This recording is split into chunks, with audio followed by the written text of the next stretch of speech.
안녕하세요. 여러분들 시험 공부하라고도 수고들 많으시죠? 자, 2015년도 3회차 필기시험 직업 정보론 풀어보도록 하겠습니다. 자, 첫 번째 문제, 구직자에게 일정한 금액을 지원하며 그 범위 이내에서 직업 능력 개발 훈련에 참여할 수 있도록 하고 훈련 이력 등을 개인별로 통합 관리하는 제도는 잘 아시죠? 이게 내일 배움 카드를 얘기하는 거죠. 이건 뭐 제가 설명 안 드리겠습니다. 뭐 계좌제라는 표현을 쓰기도 하는데 직업 능력 개발 계좌제 뭐 이런 식인 거죠. 그게 다른 명칭으로는 내일 배움 카드제다. 이렇게 이해하시면 될 것 같습니다. 두 번째, 근로자 직업 능력 개발법상 훈련 방법에 따른 구분이 아닌 것은, 자, 여러분들 직업 능력 개발은 구분은 두 가지가 있습니다. 첫 번째는 목적에 따른 구분이 있고 두 번째는 방법에 따른 분류가 있다라는 거죠. 목적에 따른 분류는 양성훈련, 그 다음에 향상훈련, 그 다음에 전직훈련이라는 부분이 있고요. 방법에 따라서는 집체훈련, 그 다음에 현장훈련, 그 다음에 원격훈련, 그 다음에 혼합훈련, 이렇게 네 가지 방법이 있더라는 거죠. 자, 양성이라는 건 말 그대로 하지 못하는 사람들을 할 수 있게 양성해 준다라는 겁니다. 그러다 보니까 실업자 내지는 신입 근로자에게 능력을 배양시키기 위해서 하는 겁니다. 그 다음에 향상이라는 건 말 그대로 어떠한 사람이 가지고 있는 능력을 좀 더 잘할 수 있도록 향상시켜 주겠다라는 겁니다. 그래서 주로 재직자나 혹은 중간관리자급의 어떤 재직자를 대상으로, 주로 근로자를 대상으로 조금 더 잘할 수 있도록 해주는 것, 그렇게 능력을 배양시켜 주는 것을 향상훈련이라고 표현하고요. 그 다음에 전직이라는 건 말 그대로 현재의 것에서 다른 곳으로 떠나가고자 하는 사람들, 그래서 퇴직 예정이거나 혹은 퇴직한 사람들을 위해서 다른 직업 혹은 다른 직장에서도 잘 적응할 수 있도록 해주는 교육이 전직훈련이라는 거죠. 그 다음에 방법에 따라서는 어떤 방법을 쓰느냐, 교육을 시킬 때 어떠한 방법을 쓰느냐에 따라서 첫 번째가 집체. 여러분들 집체라는 건 그겁니다. 그냥 집합할 수 있는 공간에서, 여러분들이 학원에서 집합해서 교육받죠. 그 다음에 뭐 예를 들어서 직장에서도 교육장에 집합해서 교육받죠. 이런 것들이 집체 교육입니다. 그 다음에 두 번째는 현장 교육. 예를 들어서 이론 교육은 집체 교육이 가능하지만 실습 교육은 집체 교육이 어려울 수도 있잖아요. 예를 들어서 자동차 정비라든가 뭐 등등등 이런 것들은 어떻게 해야 돼요? 현장 가서 해야 되는 거죠. 자동차가 있는 곳에 가서, 그죠? 그런 것들이 현장 교육이고, 그 다음에 원격.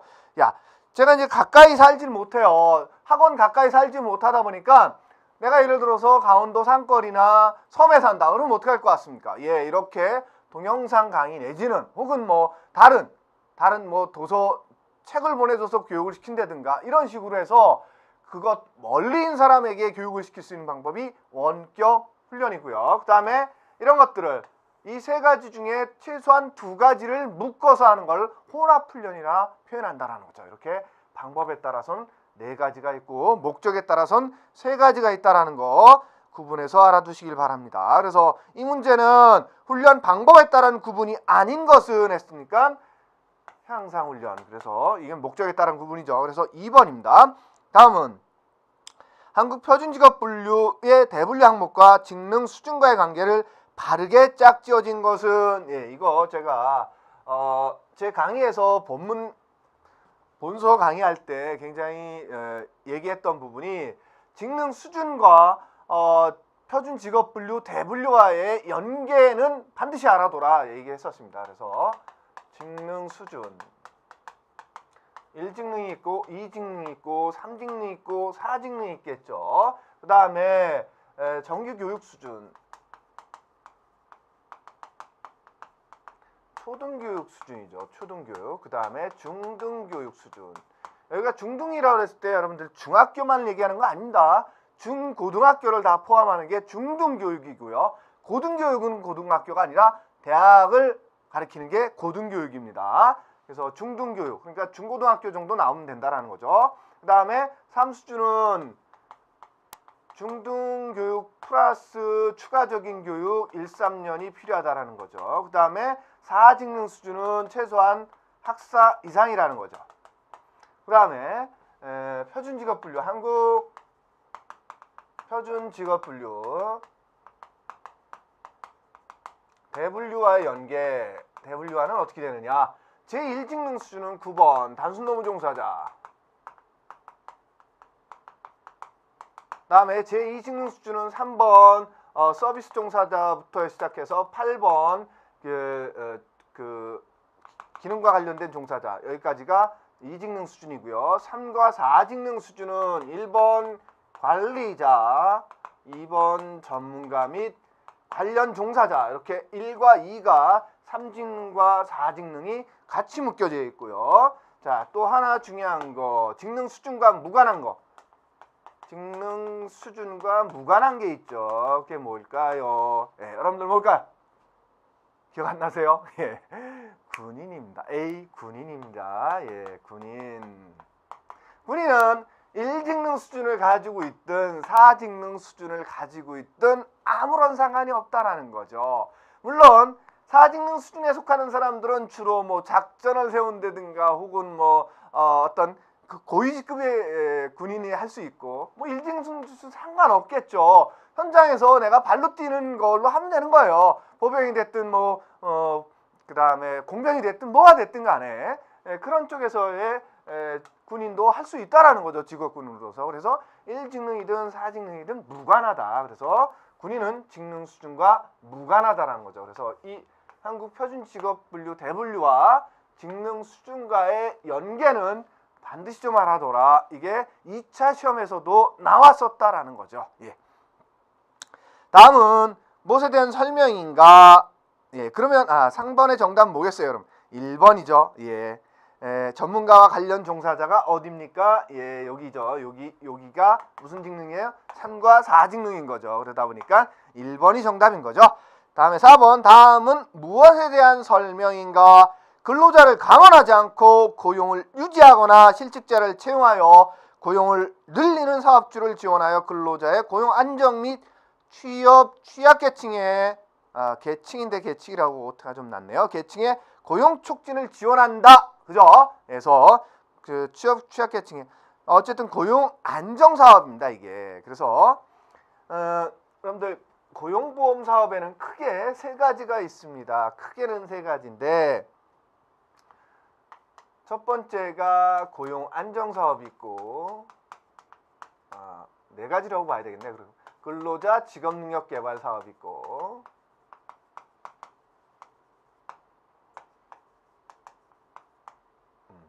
고용 안정 사업, 근로자 직업 능력 개발 사업, 그 다음에 실업급여 사업이 있고, 또 마지막으로 모성보호 사업이 있습니다. 이 모성보호는 두 가지로 나누죠. 출산 전후 휴가와 출산 전후 휴가 급여 지급하는 거, 그 다음에 육아 휴직 급여 지급하는 거. 예, 이렇게 나눠진다라는 거죠. 그래서 지금 이것을 설명해 주는 겁니다. 근로자의 고용을 안정시킬 수 있도록 지원해 주는 사업을 얘기하는 겁니다. 자, 다음은 5번 한국표준산업분류의 적용 원칙에 대한 설명으로 틀린 것은 생산 단위는 산출물뿐만 아니라 투입물과 생산 공정 등을 함께 고려하여 그들의 활동을 가장 정확하게 설명된 항목에 분류해야 한다. 맞죠? 복합적인 활동 단위 우선적으로 세세 분류를 정확히 결정하고가 아닙니다. 뭐부터 결정해야 돼요? 예, 복합 단위는 뭐부터 결정한다? 대분류부터 결정한다라는 거죠. 우선은 대분류 먼저 결정해 놓고 그 다음에 중분류, 그 다음에 소분류, 그 다음에 세세분류, 이런 식으로 간다라는 겁니다. 그래서 지금 2번의 지문이 잘못되어 있다라는 거죠. 우선적으로 세세분류가 아니고 대분류를 정확히 분류하고 결정하고 순차적으로 중, 소, 세 이렇게 분류해 간다라는 거죠. 그 다음에 산업활동이 결합되어 있는 경우에는 그 활동 단위의 주된 활동에 따라서 분류하여야 한다. 맞다는 거죠. 그 회사가 주된 활동이 어떤 거냐, 만드는 거냐, 옮겨주는 거냐, 혹은 뭐 서비스를 제공하는 거냐, 이런 거죠. 그래서 만드는 거라면 제조업이라는 거죠. 그 다음에 옮겨준다, 뭐죠? 운송업이라는 거죠. 이런 식인 겁니다. 그 다음에 네 번째, 수수료 또는 계약에 의하여 활동을 수행한다는 자기 계정과 자기 책임하에서 생산하는 단위와 동일 항목에 분류해야 된다. 이것도 맞는 얘기입니다.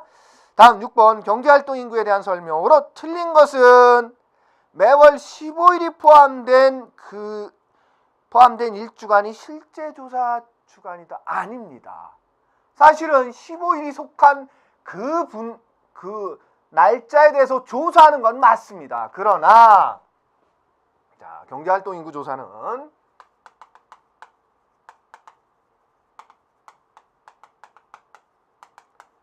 도대체 그 인구 중에서, 우리나라 사람들 중에서 노동 가능 인구가 있죠. 그죠? 노동 가능 인구가 있고, 그게 이제 15세 이상의 인구가 되겠죠.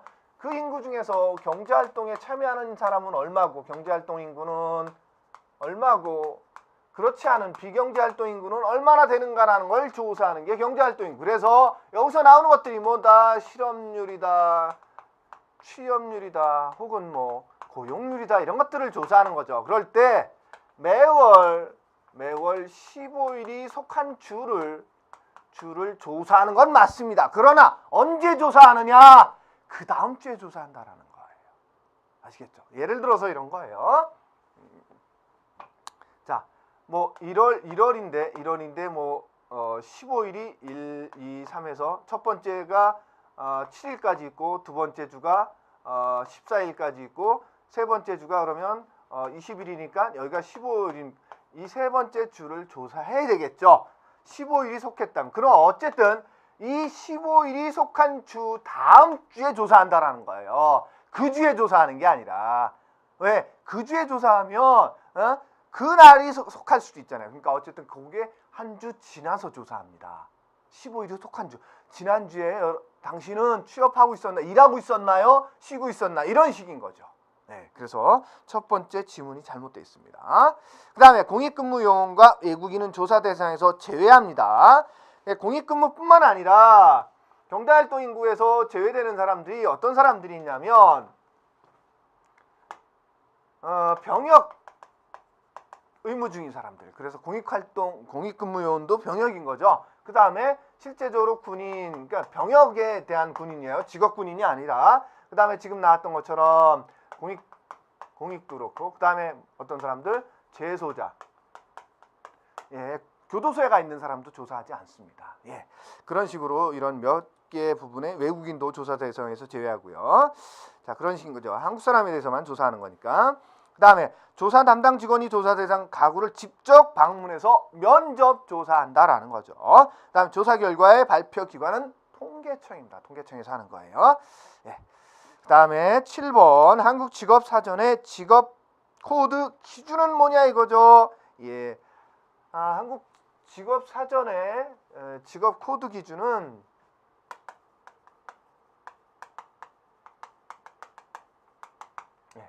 어떤 걸 쓴 거예요? 한국 고용직업분류예요. 한국 고용직업분류 네 자리 코드. 그럼 네 자리는 한국 고용직업분류는 어떻게 돼 있나요? 중분류가 01부터 24번까지 돼 있고, 대분류가 뭐 1번, 뭐 2번 이런 식으로 돼 있죠. 대분류는 쓰지 않는다. 코드를 쓸 때 중분류 코드부터 쓴다. 그럴 때 중분류 코드가 두 개예요. 그러다 보니까 어떻게 되는 거예요? 예를 들어서 0111이다 이렇게 되면 중분류 코드가 두 자리예요. 그 다음에 중분류 뒤에 뭐가 나오겠어요? 소분류 나오는 거죠. 그 다음에 뭐야? 세분류죠. 그래서 고용직업분류 세분류 코드를 쓴다라는 거죠. 예. 그래서 정답은 4번입니다. 이거 아마 여러분들 이것까지는 기억하고 계셨는데 이게 중분류야, 소분류야, 세분류야 이게 기억이 안 나셨던 분 있을 겁니다. 어쨌든 네 자리 숫자 코드로 되어 있다라는 거. 그럼 네 자리 숫자는 어떻게 구성되어 있느냐? 이렇게 되어 있다라는 거죠. 아시겠죠? 자, 8번 한국 직업사전의 작업 강도 중 보통 작업에 대한 설명을 옳은 것은 이것도 그 작업 강도에 대해서 물리적인 심해 강도는 좀 반드시 알아두시라고 제가 본문 강의할 때 말씀드렸던 적이 있는데 작업 강도 5개로 나누죠. 아주 가벼운 작업, 그죠? 그 다음에 가벼운 작업, 그 다음에 보통 작업, 그 다음에 힘든 작업, 그 다음에 아주 힘든 작업이 되는 거죠. 그랬을 때 4kg, 8kg, 20kg, 40kg, 40kg 이상이다. 요건 이상이다. 똑같이 40인데 이건 최고가 40kg까지고요. 아주 힘든 작업은 40kg 이상입니다. 이렇게 물리적인 심해 강도는 좀 반드시 알아두시길 바랍니다. 그러면 이 문제에 대한 정답은 뭘까요? 보통 작업이라 그랬잖아요. 보통 작업, 보통, 그죠? 보통 20kg까지, 최고 20kg까지. 그 다음에 보통은 10kg까지. 이게 최고예요. 최고 어느 정도까지를 가느냐, 이거 좀 반드시 좀 기억해 두시면 좋을 것 같습니다. 그 다음에 직업 정보를 제공하는 유형별 방식의 설명이다. 가로에 알맞은 것은 인쇄물은 비용이 많이 들지 않습니다. 그 다음에 학습자 참여도는 수정적이죠. 접근성 용이하고 어디에서나 책을 사서 보기 쉽잖아요. 인터넷 통해서도 사서 볼 수 있고. 그 다음에 면접은 비용은 많이 들지 않는데 학습자 참여도는 적극적이라는 거죠. 내가 직접 참여하니까. 그 다음에 접근성은 제한적이다. 많은 사람들이 면접에 참여해서 자기 관련된 정보를 제공하기가 쉽지 않다라는 거죠. 그 다음에 직업 경험은 비용이 많이 들어가고, 그 다음에 학습자 참여도는 적극적이죠. 대신 접근성은 이것도 면접처럼 제한적입니다. 왜? 많은 사람들이 직업 경험에 참여할 수가 없다라는 거죠. 다음은 10번 국가기술 자격 중 전문 사무 분야인 사회조사 분석사 1급의 응시 자격은 1번 해당 종목의 2급 자격 취득 후 해당 실무에 2년 이상 종사한 자라고 되어 있는데 2년이 맞죠. 2년이 맞고, 그 다음에 해당 실무에 몇 년 종사해야 된다? 3년인데 4년으로 잘못 내게 되어 있네요. 그 다음에 대학 졸업자 등으로서 졸업 후 해당 실무에 2년 이상, 뭐 상관없습니다. 학력 문제 되지 않습니다. 이것도. 그 다음에 그러면 4번도 마찬가지겠죠. 전문대학 따질 필요 없는 거죠. 그러다 보니까 응시 자격은 1번이 맞습니다. 다음은 11번 한국 표준직업 분류의 상 직업활동에 해당하는 거는 보통은 이제 직업활동으로 볼 수 없는 경우는 뭐 이래서 나오는 것들 있죠. 그래서 예를 들어서 뭐 자산 수입에 의존하는 경우라든가, 혹은 뭐 가정에서 전업주부 활동에 종사하는 경우라든가, 전업 학생으로서 활동하는 경우라든가, 혹은 무급 봉사활동에 전념하는 경우라든가, 뭐 이런 등등은 직업으로 인정 안 한다라는 거죠. 근데 이 문제는 뭐였어요? 직업활동에 해당하는 거라고 했어요. 그러면 첫 번째, 명확한 주기는 없으나 계속적으로 동일한 형태 일을 하여 수입이 있는 경우, 이거는 직업이죠. 그래서 직업의 요건 뭐가 있습니까? 5가지가 있는 거죠. 윤, 경, 자, 사계.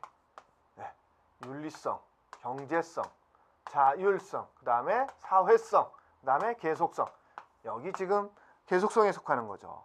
명확한 주기는 없으나 계속적으로 행하는 것도 계속성의 속성으로 봐주는 거죠. 그 다음에 수입 있는 일을 한다고 그랬어요. 그죠? 그러니까 이건 직업에 맞습니다. 그러나 두 번째, 연금법, 생활보호법, 국민연금법, 고용보험법 등 사회보장에 의한 수입이 있는 경우, 이건 아니라는 거죠.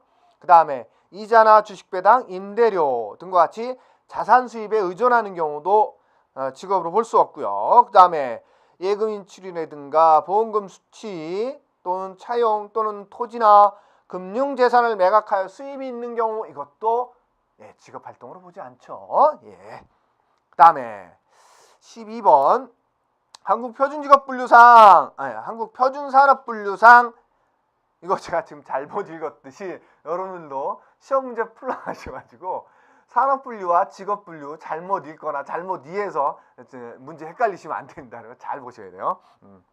한국표준산업분류상 단일 장소에서 이루어지는 단일 산업활동의 통계 단위는 그래서 박스 자체를 아예 외워두시라고 그랬었어요. 어떤 박스냐? 그래서 하나 이상의 산업활동. 이게 하나 이상의 지역으로 봐야 되나? 지역이 하나 이상의 장소죠. 이게 장소가 오른쪽이 장소였고, 그다음에 단일 장소. 그다음에 하나 이상의 산업활동. 그다음에 단일 산업활동. 자, 그랬을 때 단일 장소이면서 단일 산업활동하는 아주 통계 장소의 통계 단위의 가장 기초가 뭐라 그랬습니까? 사업체 단위. 그 다음에 단일 장소이면서 하나 이상의 산업 활동을 하는 것을 지역 단위. 지역 단위라고 표현하죠. 그 다음에 하나 이상의 장소이면서 단일 산업 활동. 활동 유형 단위라고 표현하죠.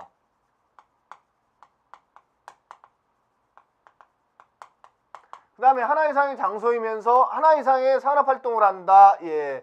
기업체 단위이면서 기업체 단위라고도 하고, 그 다음에 기업 집단이라고도 표현하죠. 그래서 요 박스는 아예 좀 외워둬라. 아주 많이 나오는 겁니다. 그래서 이 문제는 뭐였나요? 단일 장소에서 이루어지는 단일 산업 활동이라고 그랬죠. 단일 산업 활동. 그럼 뭡니까? 사업체 단위가 되는 거죠. 다음은 한국 직업 전망의 구성 체계에 포함된 항목이 아닌 것은 한국 직업 전망의 구성 항목 보겠습니다. 한국 직업 전망의 구성 항목은 어떻게 되어 있느냐?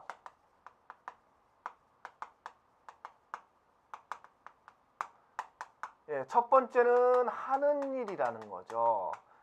두 번째는 근무 환경입니다. 어떤 환경에서 일을 하느냐라는 거죠. 그 다음에 세 번째는 교육, 훈련, 자격. 어디서 어떤 교육을 받고 어떤 훈련을 받고 어떤 자격증이 있어야 된다라는 것들인 거죠. 그 다음에 네 번째가 적성 및 흥미입니다. 어떠한 성격을 가져야 이 일이 적합한지에 대한 얘기를 하는 거죠. 그 다음에 다섯 번째가 전망이라 그랬죠. 전망. 그래서 직업 전망입니다. 직업 전망은 향후 몇 년간에 대해서 전망을 한다? 몇 년간? 5년간인 거죠. 5년간. 이런 거 반드시 기억하셔야 되겠죠. 그 다음에 이거 전망할 때 몇 개로 전망한다? 몇 수준으로? 5수준으로. 5수준으로. 그것도 이렇게 공부할 때 전망에 대한 구성 부분 물어봤으니까 요것만 공부해놔야지 이렇게 하시면 안 되는 거예요. 여기에 나왔던 것들이 시험 문제로 나올 만한 것들이 있다. 그러면 거기서 추가적으로 더 여러분들이 자습을 하셔야 된다는 얘기입니다. 아시겠죠? 그래서 그 다음에 마지막으로 여섯 번째는 관련 정보처죠. 이거 외에 여러분들이 직업 전망에서 알 수 있는 것들이 뭐가 있을까요, 여러분들? 여기에 나와 있지 않은 것들 중에서 파악할 수 있는 건 뭐가 있습니까, 여러분들? 기억하셔야 됩니다, 여러분들. 제가 지금 얘기했던 이런 거는 이 속에 들어가 있던 거고 5년이고 5수준으로 돼 있던 거는 이 안에 있던 거고 여기에 속하지 않으면서 할 수 있는 거 뭐가 있었습니까? 예를 들어서 성별이라든가 나이대라든가 혹은 뭐 학력이라든가 그 다음에 임금 수준 이런 것들을 알 수가 있죠, 여러분들. 그죠? 한번 찾아보십시오, 교재를. 그 다음에 워크넷에서 제공하는 직업 선호도 검사 L형의 하위 검사가 아닌 것은 직업 선호도 검사 L형, 롱이로 롱. S는 쇼트고, 그래서 이건 짧고 이건 길다, 많다라는 뜻인 거죠. 그러다 보니까 S에서는 하나밖에 안 해요. 예, 근데 S에서는 하는데 L형에서는 세 가지를 하는 거죠. 그래서 그 흥미, 그다음에 성격, 그다음에 생활사 검사를 하는 거죠. 아시겠죠? 예. 그다음에 15번 문제, 국가기술 자격 기사의 응시 자격으로 틀린 것은 기사. 기능사를, 그러니까 이게 제가 이제 그 국가기술 자격 그 각 응시 자격을 얘기하면서 몇 가지를 좀 유념해서 보라고 됐던 게, 이게 이제 기사, 산업기사 이 부분을 좀 보라고 하셨었는데, 자, 기사는 하위 자격증인 기능사를 딴 뒤에는 얼마간의 실무에서 일을 했었냐, 이거를 봐줘야 된다라는 거죠. 그래서 우리 그 지문은 첫 번째가 기능사 취득 후 동일 분야에서 2년의 경력이라고 돼 있었는데 3년이고요. 그 다음에 산업기사죠. 하위기사니까 산업기사를 취득한 뒤에는 몇 년이어야 되는 거예요, 실무가? 1년인 거죠, 1년. 그 다음에 학력으로만 봤을 때 기사는 어느 대인가 4년제를 놔야 되는 거죠, 4년제. 그죠? 그래서 4번에 그래서 학력으로만 보면 4년제이기 때문에 그냥 실무 경력도 현장 실무 경력도 4년이에요. 4년. 최소한 4년의 학교를 다니든 4년의 현장 경험이 있든 그렇게 인정해 주겠다라는 거예요. 그래서 4년 이상이 되는 거죠, 이것도. 그 다음에 3번은 응시하는 종목에 속하는 동일 및 유사 직무 분야에서 다른 종목의 기사 등급의 이상의 자격을 취득했다라는 거죠. 이 다른 종목의 기사를 땄으면 이 종목의 기사도 딸 수 있다라는 거예요. 그건 다른 것도 마찬가지입니다. 기사뿐만 아니라 산업기사도 마찬가지인 거예요. 다른 예를 들어서 내가 어떤 산업기사를 보고자 한다면 다른 분야의 산업기사 자격증이 있으면 이 분야도 응시할 수 있다라는 거죠. 다음은 16번, 공공직업부 정보의 일반적인 특성으로 가장 적합한 것은, 그래서 공공과 민간 직업 정보의 구분에 대해서도 반드시 좀 알아둬라 라고 제가 말씀드렸었고요. 그다음에 첫 번째, 필요한 시기에만 최대한 활동되도록 한시적으로 신속하게 생산 제공된다. 이건 뭐예요? 민간이죠. 민간 직업 정보고. 그다음에 두 번째, 특정 분야 및 대상에 국한되지 않고 전체 산업의 직종을 대상으로 한다. 이건 뭐예요? 공공인 거죠. 그다음에 세 번째, 정보 생산자의 임의적 기준에 따라 관심이나 흥미를 유도할 수 있도록 해당 직업을 분류한다. 이거 민간 직업 정보고요. 유료로 제공된다. 이것도 민간 직업 정보인 거죠. 그래서 16번의 정답은 2번입니다. 17번, 한국표준직업분류의 대분류 2번, 전문가 및 관련 종사자에 속하지 않는 직업은 이게 어찌 보면 조금 어려울 수도 있는 문제입니다. 기상예보관, 경찰관, 웹마스터, 운동경기 코치. 이렇게 보면 그냥 상식적으로 봐서는 운동경기 코치가 그렇지 않을까라는 생각이 들죠. 그러나 2번, 경찰관이 서비스 종사자에 속한다라는 거죠. 그러니까 어떻게 보면 이제 경찰관이 안보나 그런 공공 서비스 분야에 속하는 서비스 종사자에 속하는 거예요. 그래서 경찰관입니다. 그다음에 나머지는 이제 전문가라는 거죠. 18번, 한국고용정보원에서 제공하는 워크넷 구인구직 및 취업활동에 대한 취업 동향에 대한 설명으로 틀린 것은, 수록된 통계는 전국고용센터, 산업인력공단, 시군구 등에서 입력한 자료를 워크넷 DB로 집계한 것이다. 그렇죠. 그래서 워크넷 구인구직 취업 동향인 거예요. 다음에 공공고용안정기관의 취업지원 서비스를 통해 산출되는 구인구직 통계를 제공하여 취업지원사업 등의 국가고용정책 수립을 위한 기초자료를 제공하는 데 목적이 있다. 예, 맞는 얘기고요. 통계표에 수록된 단위가 반올림되어 표기되어 전체 수치와 편의 합계가 일치하지 않을 수도 있다라는 얘기입니다. 그게 무슨 말인 거 아니? 이런 거예요. 뭐 10.1, 뭐 9.5, 뭐 이런 식으로 해서 이게 100이 나와야 되는데 100.00이 나와야 되는데 이게 뭐 예를 들어서 99.5가 나온다든가 혹은 100.6이 나온다든가 이럴 수도 있다라는 거예요. 이게 이제 반올림 처리를 되다 보니까. 아시겠죠? 무슨 얘기인지? 예. 이것도 맞는 얘기고요. 그 다음에 워크넷을 이용한 구인구직자들만을 대상으로 하므로 통계자료가 노동시장 전체 수급 상황과 정확히 일치한다. 그렇지 않은 거예요. 여러분들 워크넷 이용 안 하고 취업하는 사람도 있을 거 아닙니까? 그죠? 그런 사람들의 통계가 안 들어간 거기 때문에 전체 노동시장의 통계가 정확히 일치한다고는 얘기할 수 없다라는 거죠.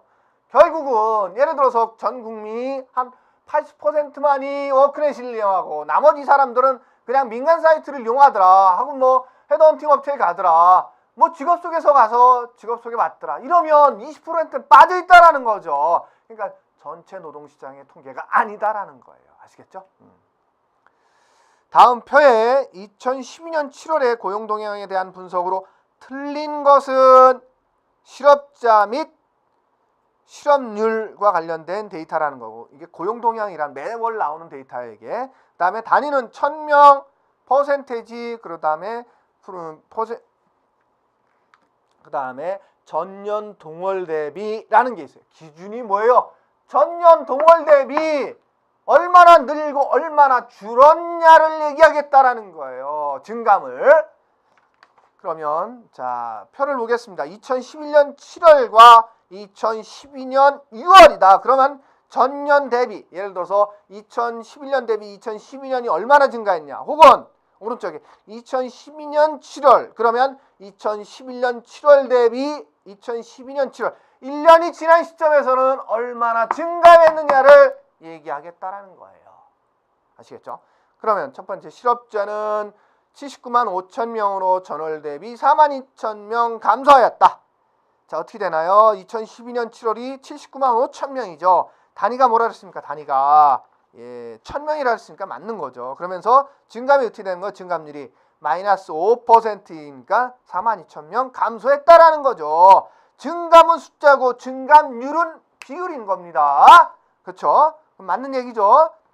그 다음에 두 번째 실업자는 성별로 전년 동월 대비 남자는 50만 1000명 2만 9천 명이 감소하였고 무슨 얘기예요? 밑에 보면 남녀가 나오죠. 그러면 남자는 50만 1000명이고 그러다 보니까 마이너스 2만 9천 명 그래서 마이너스 5.5%죠. 여자는 29만 4천 명이고 마이너스 13,000명 그러니까 그만큼 줄었다라는 거예요.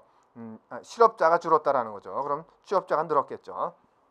맞는 얘기죠. 그 다음에 실업률은 성별로 보면 남자는 3.3% 하락하였고 여자는 2.7% 전년 동월 대비 0.2% 하락하였다. 자, 얘기 무슨 얘기인고 하니 조금 전까지는